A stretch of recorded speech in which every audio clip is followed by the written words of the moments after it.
ఈ program Joyce Meyer ministries partners మరియు friends ద్వారా స్పాన్సర్ చేయబడింది. మీతో మీరు పోరాడతారు, మీపై మీరు కోపడతారు, రోజు అపవాది మిమ్మల్ని ఒప్పిస్తాడు దేవునికి మీపై కోపం అని మీరు కృప ప్రకటనను అర్థం చేసుకునేంత వరకు.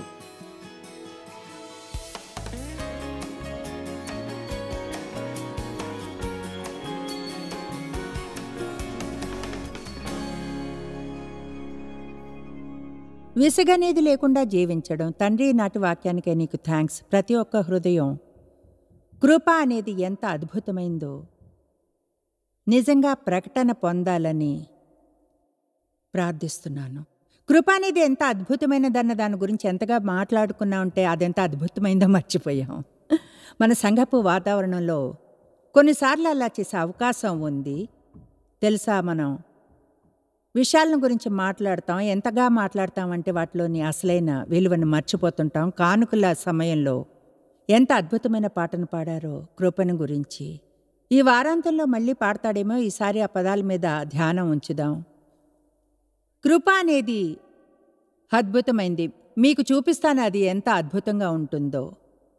మనం రోమా అధ్యాయం 5ని చూద్దాం. 6వ వచనంలో మొదలు పెడదాం. మీతో 4 వచనాలను ఈరోజు పంచుకుంటాను. నాతో కలిసి మీరు ఎక్కువ వాక్యాన్ని చూడాలి, వీటిని నెమ్మదిగా జీర్ణించుకోవాలి. తర్వాత దేవుడు తన కృపతో మన కోసం ఏం చేశాడు అన్నదాన్ని తెలుసుకుని గుర్తుంచుకోగలమా అని చూద్దాం. బహుశా ఖచ్చితంగా మనకి గాని తెలిస్తే దేవుడు మన కోసం చేసిందంతా దాని గురించి ప్రకటన కలిగితే జీవితంలో మరొక విచారకరమైన రోజు ఉండదు. ఆమేన్, ఆమేన్. All right. రోమా అధ్యాయం 5, 6వ వచనం. ఏలయనగా మనం ఇంకా బలహీనలమై ఉండగా మనకి మనం హెల్ప్ చేసుకునే శక్తి లేక క్రీస్తు యుక్త కాలమున భక్తిహీనుల కొరకు బదులుగా చనిపోయేను. చెప్పండి, అద్భుతం. నీతిమంతుని కొరకు సహితము ఒకడు చనిపోవుట అరుదు. మంచివాని కొరకు నిజాయితీ ధారాళమైన మంచి కారణానికి ఎవడైనా ఒకవేళ చనిపోవా తెగింపవచ్చును. చూడండి, వచనం చెప్తుంది నీతిమంతుని కొరకు సహితము. ఇలాంటి మంచివాని కొరకు, అద్భుతమైన వాని కొరకు చనిపోవడమే అరుదు. అయితే పాపుల కోసం చనిపోవడం, పట్టించుకోని వారి కోసం చాలామంది తిరిగి జన్మించనే లేదు. మీరంటే తెలీదు, ఏ పని లేదనుకున్న వారి కోసం అది పూర్తిగా వేరే అద్భుతమైన రాజ్యం. అయితే దేవుడు మన ఎడల తన ప్రేమను వెల్లడిపరుచుకున్నాడు. ఎట్లనగా మనమింకనూ పాపులమై ఉండగానే క్రీస్తు మెస్సయ్య అభిషిక్తుడు మన కొరకు చనిపోయెను. అద్భుతం. మీరింకా బార్లోనే ఉండి ప్రతిరోజు తాగుతూ ఉన్నా, దేవుని గురించి అసలు పట్టించుకోకుండా ముందే మీకోసం చనిపోయాడు, మీ పాపాలన్నిటికీ వెల చెల్లించాడు, మీకోసం ముందే గొప్ప జీవితాన్ని ప్లాన్ చేశాడు. నమ్మి పొందడం కంటే వేరే ఏమీ చేయక్కర్లేదు దాన్ని పొందడానికి. మై తెలుసా, మీరు కానీ తిరిగి జన్మిస్తే నరకానికి వెళ్ళని ఎవరినో ఈరోజు చూస్తున్నాను. అది కొంచెంసేపు మనల్ని సంతోషంగా ఉంచుతుంది. మరోసారి విచారంగా ఉంటే వెళ్ళి అద్దంలో చూసుకుని ఇలా అనండి, నేను నరకానికి వెళ్ళడం లేదు. హల్లెలూయా, వావ్, నేను నరకానికి వెళ్ళడం లేదు. 9వ వచనం. కాబట్టి ఇప్పుడు నీతిమంతులుగా తీర్చబడి. ఎప్పుడు తీర్చబడి? ఎప్పుడు? అంటే మన ప్రవర్తన మెరుగైన తర్వాత కాదన్నమాట. ఇప్పుడు తీర్చబడ్డాము. దీనికి అర్థం తెలుసా? తీర్చబడ్డామంటే ఎన్నడూ పాపం చేయనట్లుగా. అద్భుతం. నేనెన్నడూ పాపం చేయనట్లుగా నీతిమంతురాల్ని. కాబట్టి ఆయన రక్తము వలన ఇప్పుడు నీతిమంతులముగా తీర్చబడి, నీతిగా చేయబడి, దేవునితో సరైన సంబంధంలోనికి తీసుకురాబడి, మరింత నిశ్చయంగా ఆయన ద్వారా ఉగ్రత నుండి రక్షింపబడదుము. శుభవార్త, దేవునికి మీపై కోపం లేదు. హల్లెలూయా, దేవునికి మీపై కోపం లేదు. పర్ఫెక్ట్గా ప్రవర్తించని, ప్రతిసారి దేవుడేదో రాక్షసుడు అన్నట్లు వాళ్ళ మీద కోపడతాడని అనుకునే ప్రజలను చూస్తే నాకు విసిగేస్తుంది. దేవుడు మంచివాడు, ప్రేమిస్తాడు. ఆయన మీ స్వాతంత్రానికి ముందే వెల చెల్లించాడు. ముఖం మీదకు చిరునవ్వు తెచ్చుకుని తిరిగి ఆయన్ని ప్రేమించండి.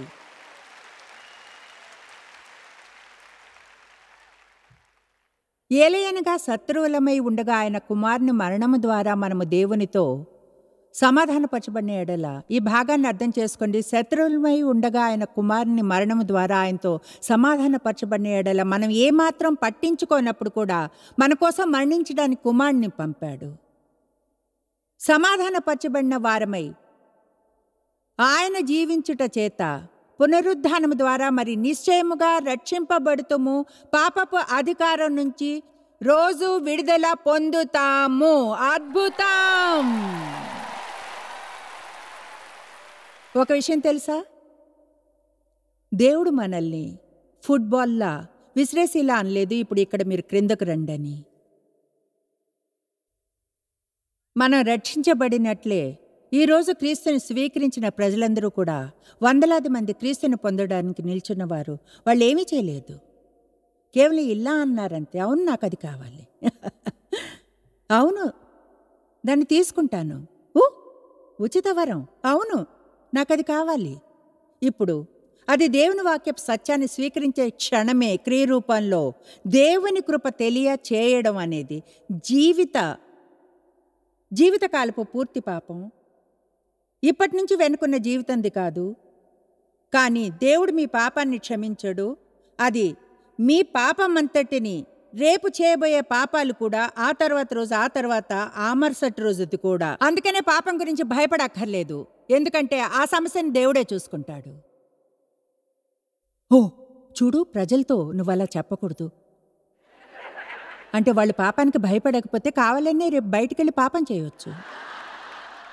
లేదు, నిజంగా అలా కాదు. ఒకవేళ నిజంగా మీరు గాని తిరిగి జన్మించితే దేవునితో ఆ సంబంధం ఉంటే చేయరు. మీ లోపల నూతన సృష్టి ఉంటుంది. అందరిలోనూ మీరు ఇంకా తప్పులు చేయవచ్చును. అయితే మీకు విషయం చెప్తాను, మీరు పాపాలు చేసి సౌఖ్యంగా ఉండలేరు, పాపం చేసి సుఖంగా ఉండలేరు. ఎందుకంటే ఇప్పుడు వేరే దేన్నో పొందారు. మీ లోపల నూతన నియమం కార్యం చేస్తుంది. ఎంతగా ఆ నూతన ఆత్మను పోషిస్తే అంతగా ఆ నూతన ఆత్మకు సరైన వాక్యాన్ని ఇవ్వగలుగుతాం. అది బలపడుతుంది, మరింతగా బలపడుతుంది. ఎంతగా బలపడితే మనల్ని అదుపులో ఉంచుకోవాలనుకునే పాత శరీరానికి అసలు ఛాన్సే ఉండదు. ఒకవేళ సిలువకు శత్రువులుగా ఉన్నప్పుడు, ఇప్పుడు మీలో కొంతమంది జీవితంలో కొన్ని ఘోరమైన సమస్యలతో పోరాడుతున్నారు. టెంపర్, పగ, ద్వేషం, క్షమాపణలేమి, అలవాట్లు, బానిసత్వం, అన్ని రకాల వాటితోనూ. దేవుడికి మీ మీద కోపం అనుకోవాలనుకుంటాడు అపవాది. దేవునికి మీకు మధ్య అగాధాన్ని ఏర్పరుస్తాడు. దేవుడే ప్రేమ అదేదో ఆయన సోమవారం చేసి మంగళవారం నాడు చేయింది కాదు. అదేదో మనం మంచిగా ఉన్నప్పుడు చేసేదో లేక చెడుగా ఉన్నప్పుడు మానివేసేదో కాదు. దేవుడు ఎల్లప్పుడూ ప్రేమిస్తాడు. ఆయన్ని పట్టించుకోవడానికి ముందే ఎంతో ప్రేమించాడు కనుకనే మన కోసం మరణించడానికి తన కుమారుని పంపాడు. కనుక మనం ఎంతగా ఇప్పుడు విడిపించబడ్డామో, ఇంకెంతగా ప్రతిరోజు పాపపు అధికారం నుంచి విడుదల పొందగలమో చూడండి. పాపానికి ఇకపై మీ మీద అధికారం ఉండదు, ఎందుకంటే ఇప్పుడు పాపం మీకు యజమాని కాదు, కొత్త యజమాని ఉన్నాడు. ఇప్పుడు ఎంతగా మీరు అది తెలుసుకుంటే అంత తక్కువ పాపం చేస్తారు. శుభవార్త. విశ్వాసం ద్వారా కృపచేతనే రక్షింపబడి ఉన్నారు. ఎఫ్ఎస్సీ 2:8-9 ఎలా జీవించాలో బోధిస్తాను. విశ్వాసం ద్వారా కృపచేతనే రక్షింపబడి ఉన్నారు. యాంప్లిఫైడ్లో చదువుదాం. మీరు ఉచిత కృపచేతనే దేవుని అంతులేని దయ వల్లనే రక్షింపబడి ఉన్నారు. తీర్పు నుంచి విడుదల చేయబడి క్రీస్తు రక్షణలో భాగస్వాములయ్యారు. అది విశ్వాసం ద్వారానే, కృపచేతనే విశ్వాసం ద్వారా. విశ్వాసం రక్షణను కొనలేదు, అది రక్షణను పొందుతుంది. విశ్వాసం అనేది దేవుని ఉచిత వరాన్ని పొందడానికి చాపే చెయ్యి లాంటిది. ఓకే, అందుకే ఈరోజు రక్షణను పొందడం కష్టం కాలేదు. ఎందుకంటే మీకు ఉచిత వరం గురించి చెప్తే అన్నారు, నేను తీసుకుంటాను. కొంతమంది గట్టిగా అరిచి అన్నారు, నాకు దానికి అర్హత లేదు అని. ముందుగా నన్ను నేను సరి చేసుకోవాలి. మీరు ఒక ఫ్రీ గిఫ్ట్ని కొనడానికి చూస్తున్నారు, కొనలేరు. ఉచిత వరాన్ని కొనడం సాధ్యమయ్యే పని కాదు. మన శరీరానికి ఎంతో అవమానంగా ఉంటుంది, ఎందుకంటే శరీరం సంపాదించే అర్హత పొందాలనుకుంటుంది. ఆ పరువు తనకే కావాలంటుంది. దేవునితో నాకు ఈ గొప్ప సంబంధం ఉంది, ఎందుకంటే నేను ఫలానా, నేను అది, మరింకేదో కాదు. మనం ఇంకా పాపులుగా ఉన్నప్పుడే మన కోసం మరణించాడు. ఉచిత కృపచేతనే రక్షింపబడ్డారు, దేవుని రక్షణలో భాగస్వామిగా చేయబడ్డారు. ఆ వచనాలను బ్యాకప్గా చూపించండి ప్లీజ్. విశ్వాసం ద్వారా క్రీస్తు రక్షణ యొక్క భాగస్వామిగా చేయబడ్డారు. ఇది మీ వల్ల కలిగినది కాదు, అది మీరు స్వయంగా చేసినదో లేక కష్టపడినందునో రాలేదు, కానీ అది దేవుని వరమే. 9వ వచనం, అది క్రియల వలన కలిగినది కాదు, నియమాలు కోరిన ప్రకారం చేసినందున కాదు, కనుక ఎవడునూ అతిశయపడ వీలు లేదు. ఎవరైనా దాని గురించి గర్వపడ్డానికో లేక స్వయానికై మహిమను తీసుకోవడానికో. మనం రక్షించబడింది ఇలానే. మీకు తెలుసా, నిజం చెప్పాలంటే చాలామందికి దాంతో సమస్య ఉండదు. అంటే అదెలా అంటే, మీరు ఇలా ఉన్నారు, అవును, ఆమేన్, అవును, ఓ మహిమ, అవును, నేను రక్షణ పొందాలి. ఓకే, ఇప్పుడు కొలస్సా 2:6 దీన్ని చూడండి. ఇక్కడో విషయాన్ని చెప్తున్నాను. కావున మీరు క్రీస్తు యేసును అంగీకరించిన, ఆయన్ని ఎలా అంగీకరించాం? కృపచేత విశ్వాసం ద్వారా. కావున క్రీస్తు యేసును అంగీకరించిన విధముగా మీ జీవితాలను క్రమంలో ఉంచుకుని ఆయన యందు వేరుపారిన వారే ఆయన యందుండి నడుచుకొనుడి. ఇప్పుడు ఇక్కడుంది సందేశం. ఎలాగైతే క్రీస్తుని అంగీకరిస్తామో అలానే మనం జీవించాల్సి ఉంటుంది. ఇంకా మీకు తెలియదు ఎలా. అక్కడ వాక్యం తెలిసిన కొందరు అంటున్నారు గొప్పగా ఉంది. అయితే అదెంత గొప్పదో మీకు తెలియదు. ఎందుకంటే నేను ఇప్పుడు చెప్పింది అర్థం అయ్యి ఉంటే అది ఒత్తిడిని తీసివేస్తుంది.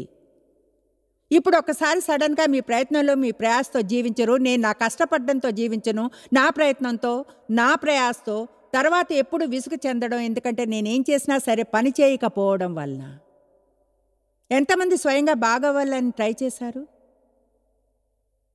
ఎవరైనా ఎన్నడైనా ఇలాంటి సెషన్కి వెళ్ళారా? ఎవరో ఏదో బోధించడం విని నేరాభావం కలిగిందా? ఓ నా దేవా, అవును, నాకు దాంతో సమస్య ఉంది, ఇంటికి వెళ్ళి మారాలని ప్లాన్ చేసుకున్నారు.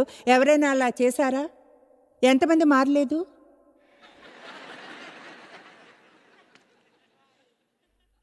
ఒక విషయం తెలుసా, అదే విధంగా రక్షింపబడ్డం వలన కృపచేత విశ్వాసం ద్వారా అదే విధంగా మీరు మారాలి. దేవుడు మనం ఏం చెప్పాలంటాడంటే, దేవా నువ్వే రైటు, ఆ వాక్యం చేత నేరభావం కలిగింది, ఆ చోట పెద్ద సమస్య ఉంది, నాకు మారాలని ఉంది, అయితే నువ్వు మార్చనంత వరకు నేను మారలేను.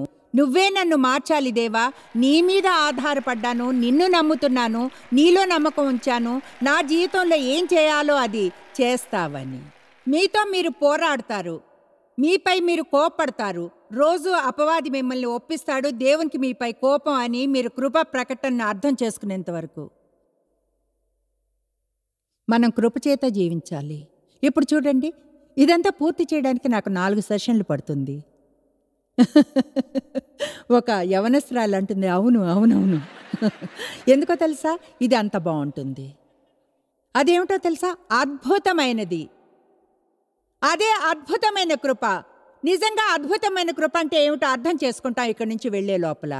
దేవుడు మన కోసం చేసింది అద్భుతమైనది. యేసు తండ్రి కుడి పార్శ్వమున కూర్చోడానికి పైకి వెళ్ళినప్పుడు ఆయనకు ప్రతినిధిగా ఆయన చోటులోనికి పరిశుద్ధాత్మను పంపాడు. ఇప్పుడు ఆయన ప్రభువైన యేసుక్రీస్తు యొక్క ప్రతి విశ్వాసలోనూ ఉంటాడు, మనలో ఉన్నాడు. చేయవలసినది అంతా ఆయన మన ద్వారా చేస్తాడు. మనంగా అది చేయడానికి ప్రయత్నం చేయడం మానివేసి దేవుని కార్యం చేయనిస్తే. మీరు 25 ఏళ్ళు ప్రయత్నించి చేసిన దానికంటే ఎక్కువగా దేవుడు మీలో 5 నిమిషాల్లో చేయగలడు. ఎందుకంటే దానంతటికీ కావాల్సింది ఒక ప్రకటన. కావలసినంత ఇన్ఫర్మేషన్ ఉంది, కావలసినదంతా ప్రకటనే. అంటే మన దేశంలోని సమాచారంలో మునిగిపోతున్నాం, మనకి ప్రకటన కావాలి దేవుని వాక్యం మీద. ఆమేన్. బహుశా వారాంతంలో వాక్యాన్ని బోధిస్తున్నప్పుడు దాని మీద అభిషేకం ఉంటుందని, అది గుడ్డి కళ్ళను తెరిచేలా చేస్తుంది. నేనిప్పుడు ఆత్మికంగా గుడ్డివైన కళ్ళను గురించి చెప్తున్నాను. అయితే శారీరకంగా ఉన్నవి తెరుచుకుంటున్నాయి. అయితే ఆత్మికంగా గుడ్డివైన నా కళ్ళను, అలాగే చెవిటివైన చెవులను తెరవండి. బహుశా దాన్ని 1000 సార్లు విన్నారేమో. అద్భుతమైన కృప ఎంత మధురంగా ఉంది. అయితే ఈ వారాంతంలో మీరు వెళ్ళినప్పుడు లేదా ఈరోజు ఎన్నిసార్లు మీరు వచ్చినా సరే ఇలానే అంటారు, అద్భుతం, నమ్మశక్యం కానంత అద్భుతమైనది కృప అని. దేవుడు మన కోసం చేసింది అర్థం చేసుకున్నప్పుడు ఎంతో కృతజ్ఞులమై రుణపడి దేవుణ్ణి ఎంతగా ప్రేమిస్తామంటే మనం ఇక ఏమీ చేయలేమంతే. ఆయన్ని ప్రీతిపరచడానికి మనం వీలైనంతగా చేయడానికి ప్రయత్నించాలంతే. ఏదో మనం చేయాలని మాత్రం కాదు, కానీ చెయ్యాలి కనుక. ఆమేన్. అద్భుతం. కృప అంటే అందరం దీన్ని విన్నాం. దేవుని ఐశ్వర్యం క్రీస్తు వెలతో. దేవుని కృప.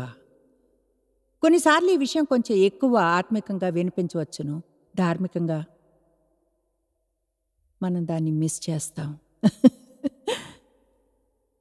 అర్హత లేకున్న సహాయం అది. దాని గురించి చాలా కాలం ఆలోచించాలేమో. ఎందుకంటే చాలామంది అర్హత లేని దానికోసం ఎక్కువగా ఏం చేయరు, లేదా అర్హత ఉన్నదాన్ని ఇస్తుంటారు. అయితే దేవుడు ఈ రెండూ చేయడు. మనల్ని తరిమి వేయాల్సినప్పుడు ఆశీర్వదించుతాడు.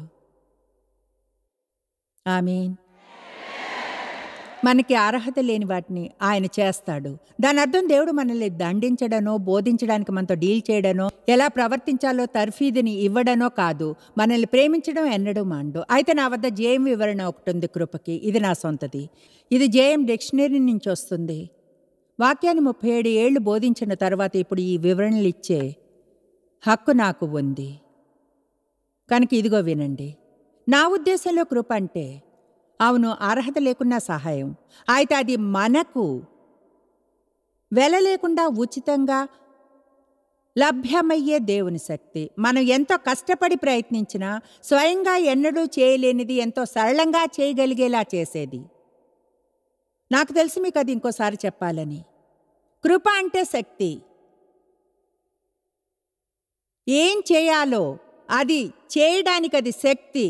అయితే ఎలాంటి కష్టము ప్రయత్నం చేయకుండా చేయగలిగేది, దేవుని విశ్రాంతిలో చేసేది, సరళంగా చేయగలిగేది, అది ఒక ఉచిత వరం.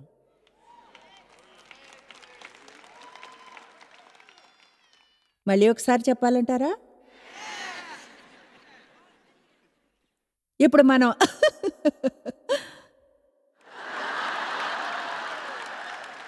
నాకు తెలుసు మీ చిన్న శరీరం అరుస్తుందని. ఓహా, అవును, నేను చేయవలసింది ఏదో ఖచ్చితంగా ఉంది. విశ్వసించడంతో ఆరంభిద్దాం. అందుకని మనల్ని విశ్వాసులు అంటారు. మనం సాధించాలనుకుంటే సాధించేవారంటారు. అయితే విశ్వాసులు, ఆ పదం విశ్వాసం అంటే అర్థం పొందడం, ఆ పదం పొందడం అంటే నమ్మడం. కనుక ఈరోజు క్రీస్తుని పొందిన ఆ ప్రజలు యేసు వారి పాపాల కొరకు మరణించాడని నమ్మారు, వారిని క్షమిస్తానికి ఇష్టపడ్డాడని, వారికి మంచి జీవితాన్ని ఇస్తాడని. కనుక వాళ్ళు నమ్మారు. వాళ్ళు నమ్మిన క్షణమే వాళ్ళు పొందారు. నమ్మినప్పుడు పొందుతారు, పొందినప్పుడు నమ్ముతారు. రెంటిని విడదీయలేము. నమ్మడం అంటే పొందడం. హెబ్రీ 4 చెప్తుంది, మనం నమ్మినప్పుడు ఏమవుతుంది? దేవుని విశ్రాంతిలోనికి ప్రవేశిస్తాము అని. నా మీటింగ్స్లో వినోదం ఉంటుంది. ఎందుకో తెలుసా? ఓ మై గాష్, నేను ఇది ముందుగా ఆరంభించినప్పుడు ఒత్తిడిలో చచ్చిపోతాను అనుకునేదాన్ని. అంటే అంత కష్టంగా ప్రార్థించేదాన్ని. మీటింగులకు రావడానికి ముందు అలసిపోవడంతో ముందే సగం చచ్చిపోయినట్లు ఉండేది. ఎవరితోనూ మాట్లాడను, నేను ఇది చేయను, అది చెయ్యను.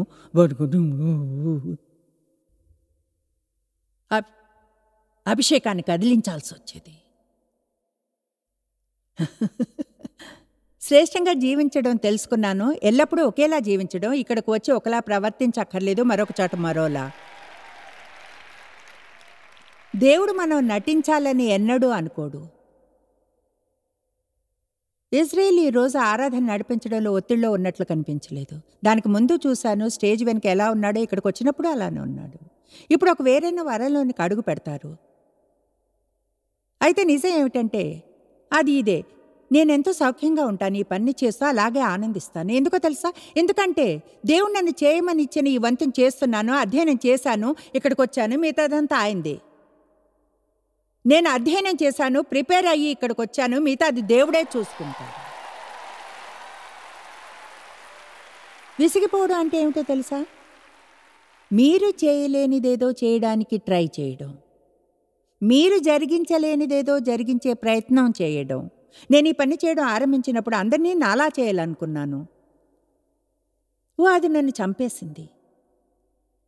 ఎందుకంటే వింతగా చూసేవారు, బహుశా కొంతమంది లేచి వెళ్ళిపోయేవారు, తెలుసా, బాత్రూమ్కి వెళ్ళేవారు లేదా వేరే ఎక్కడికో. అయితే అపవాది నాతో అనేవాడు, వాళ్ళకి నీ బోధన నచ్చలేదు.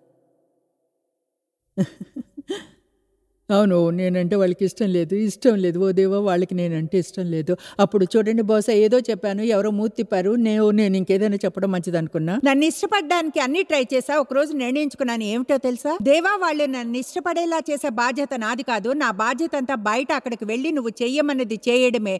కనుక దేవా, ఎవరైనా నన్ను ఇష్టపడితే అది నీ వల్లనే అవ్వాలి.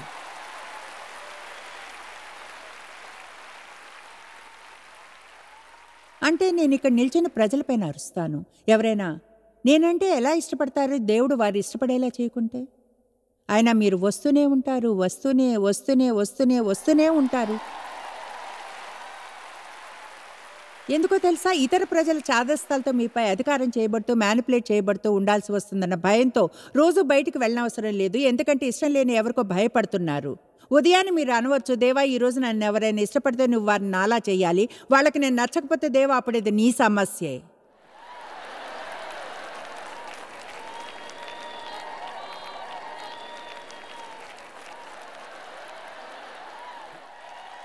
కనుక చెప్తున్నాను, మీకు వేరే ఎంపిక లేదు. నన్ను ఇష్టపడ్డం కంటే ఆ పని దేవునికి ఇచ్చాను. కనుక ఈరోజు ఫ్రీగా ఉంటాను. ఎందుకంటే నా జీవితంలో ఎవరు నాకు అవసరమో, నాకేం కావాలో అవి దేవుడు నాకు ఇస్తాడని ముందే నమ్మాను. కనుక నాకు ఎలాంటి ఒత్తిడి లేదు. ఈరోజు కానుకలు తీసుకునేప్పుడు ఒత్తిడిలో ఉన్నట్లు ఉన్నానా?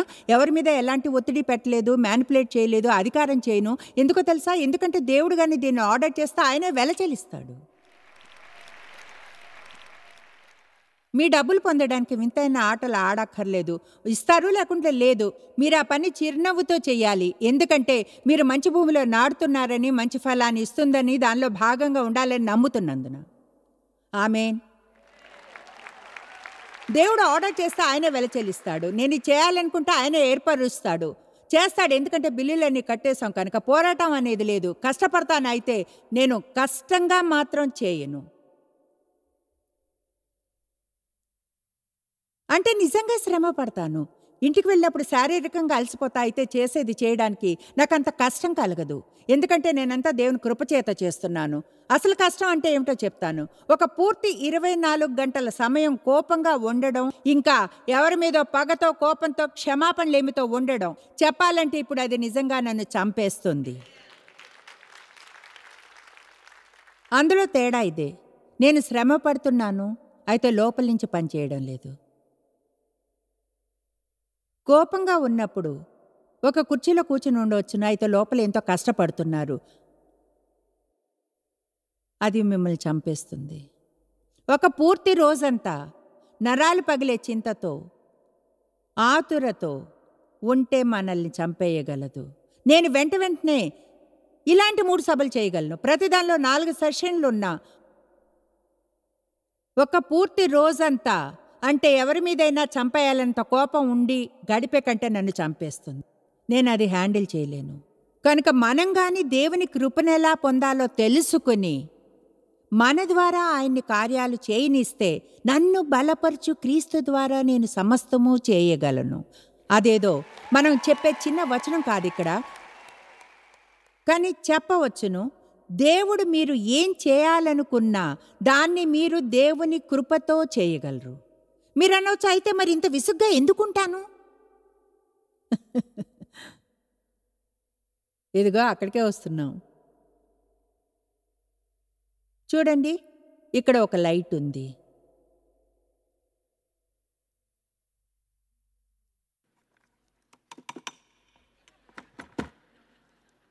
మరి ఇక్కడ వెలుతురులేదే, ఇదొక లైట్. వెలుగును ప్రకాశిస్తూ ఉండాలి. అయితే వెలిగేది గట్టిగా అరవడానికి. ఓ, ప్లగ్ పెట్టి లేదు. ఓ దీనికి ప్లగ్ పెట్టాల్సిందే. ఓ ఓ ఇది చాలా ఈజీ.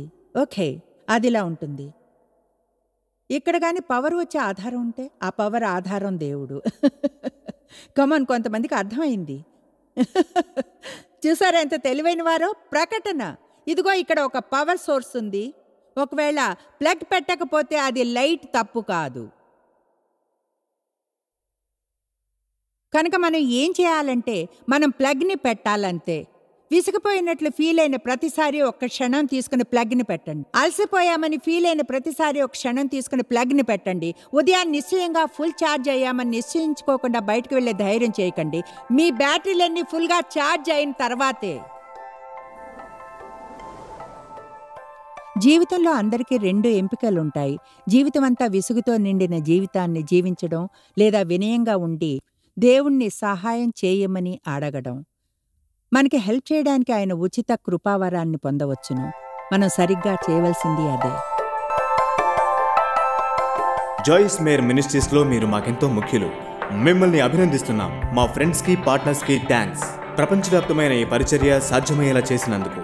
అందరం కలిసి ఆకలిగొన్న వారికి భోజనం పెడుతున్నాం, బీదవారికి బట్టలిస్తున్నాం, దేశాలకు సువార్తను పంచుతున్నాం. ఈ రోజే సంప్రదించండి www.jmmindia.org. ప్రార్థనా నివేదనల్ని మాతో పంచుకోండి. మా సాధనాల గురించి తెలుసుకోండి. జాయిస్ సభల షెడ్యూల్ని తెలుసుకొని మాతో పార్ట్నర్ అవ్వండి. ప్రపంచమంతా క్రీస్తు ప్రేమను పంచడానికి. ఈ program Joyce Meyer ministries partners మరియు ఫ్రెండ్స్ ద్వారా స్పాన్సర్ చేయబడింది.